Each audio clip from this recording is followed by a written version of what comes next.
Bakit wala pa yung in-order ko? Madam, bigay mo naman sa akin yung order number mo. 55 4321C.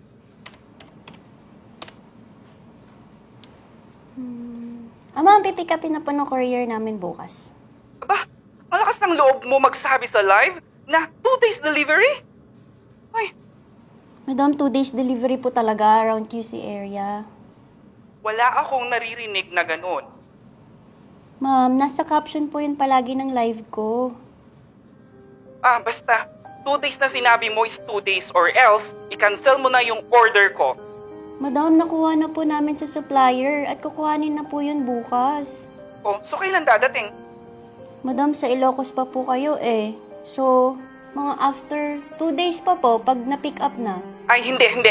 I-cancel mo kung di mo matutupad yung 2 days. Sel, ano si Mama? Namalengke lang ate. Anong ginagawa mo? Nagpipicture lang ng mga pang-online selling ko. Sel, di ka ba napapagod dyan? Ni parang wala ka naman yatang kita dyan eh. Meron naman ate kahit papano. Kung ako sa'yo, ititigil ko na yan. Tingnan mo yung itsura mo dyan sa camera. Mukha ka lang